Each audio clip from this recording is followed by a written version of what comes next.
So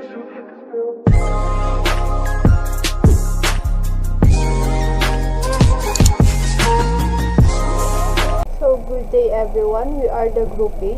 Today we are going to discuss one of the major civilizations of intellectual revolution that shaped the society in the Middle East, and how ancient technology evolved into modern science. In this presentation, we are going to answer the major questions of the topic. So without further ado, let us proceed to the lesson. My name is MERYL BACUD. I'm going to discuss with you the definition of intellectual revolution that shaped the society in the Middle East. So let's define what is intellectual revolution. Intellectual revolution is the term used to Greek speculation about nature. It is the period before Socrates, known as pre-Socratic or first philosophy. It is the period where paradigm shifts occurred. It is where the scientific beliefs that have been widely embraced and accepted by the people were challenged and opposed. In this first philosophy, before Socrates, has three characteristic features. First is the world is a natural whole. It says that supernatural forces do not make anything happen because the world is a natural whole. The second characteristic of first philosophy is there is a natural order, and that are the laws of nature discovered by humans. Third characteristic is humans can discover those laws, and that are the characteristics in the pre-Socratic philosophy. Now we are going to discuss the intellectual revolution in Middle East civilization.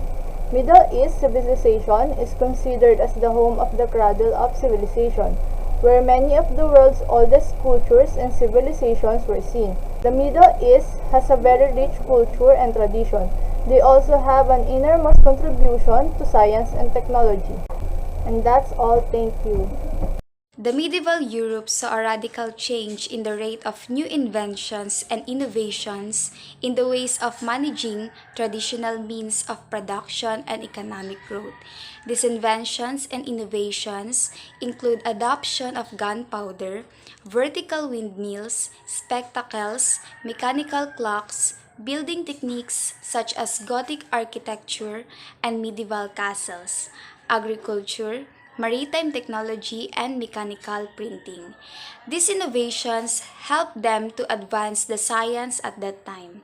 People of the Middle Ages also faced a great number of questions and pressing problems.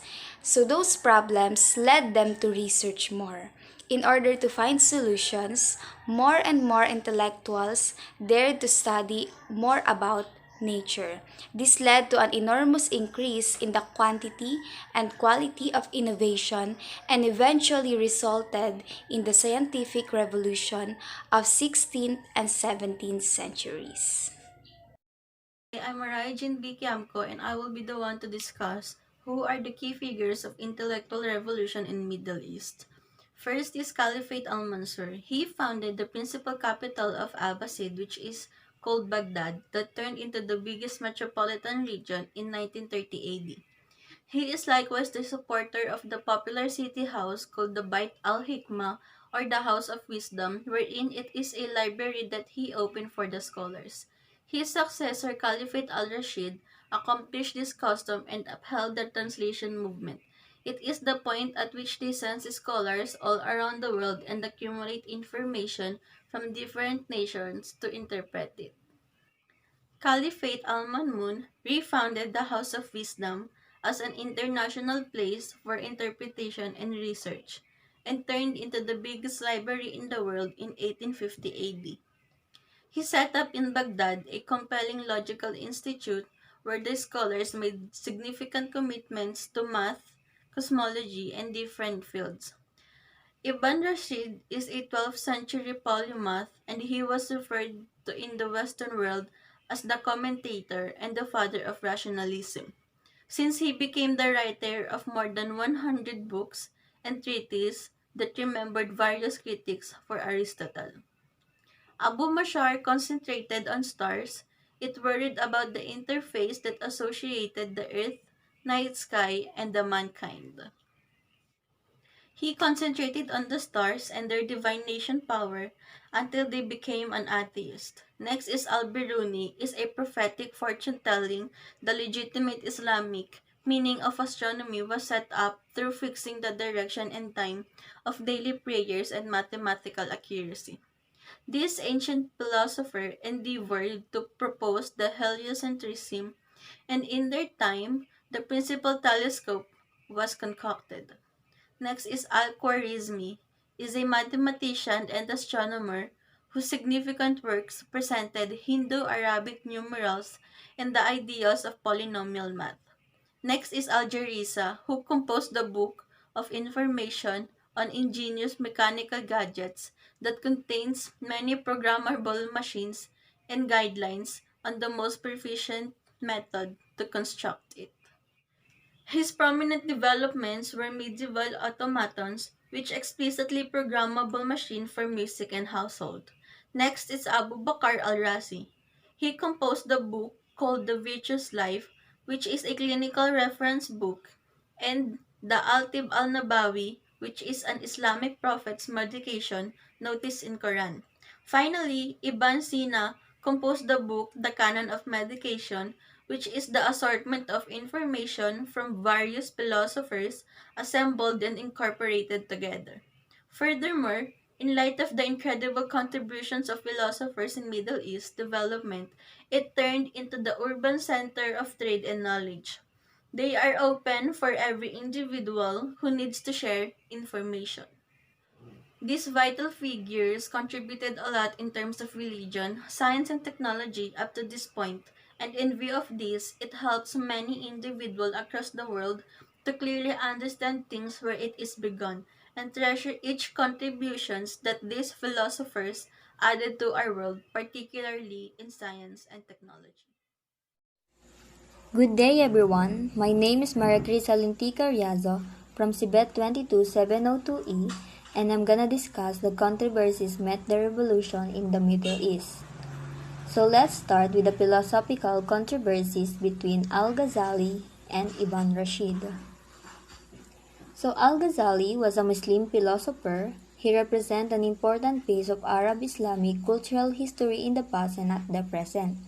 While Ibn Rashid is a prominent linguistics, literature, medicine, and philosopher.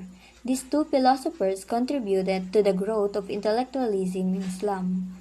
Let us know why the feud happened between the two philosophers. First, Al-Ghazali, he believed that through religious mysticism, one can achieve a level of understanding. When we say mysticism, it is the direct knowledge of God. So he is implying that only by the grace of God one can unveil the meaning of Quran. While Ibn Rashid, he believes that through rational thought one can unveil such mysteries. He is implying that through coherent valid reasoning one can unveil the meaning of Quran. Now let us go back to the root of the controversies. Al-Ghazali wrote a book titled The Incoherence of the Philosophers. It talks about the inability of philosophers to prove the existence of the Creator. He wrote that book because he believes at the falseness of philosophers' views and proofs and later on accused them in atheism. And then Ibn Rashid came. He opposed to the philosophy of Al-Ghazali and also wrote a book to respond to Al-Ghazali's attack. The title of the book is The Incoherence of the Incoherence. In this book, he defends the use of Aristotelian philosophy within Islamic thought and also defends the philosophical study of religion against the theologians. Ibn Rashid's statements about defending the opinions and thoughts of philosophers brought him suffering. At that time, people think that Al-Ghazali defended religion, but Ibn Rashid falsified him and only defended about the philosophy of Aristotle. He was rejected and marginalized that time. Next is the ancient philosophers from Persia. So, Abu Mashar, Al-Razi, and Al-Barini attempted to propose the heliocentrism. Their theories were against Aristotle. Their theory was criticized because there is no clear scientific evidence and there are lack of observation data. That's all. Thank you for listening.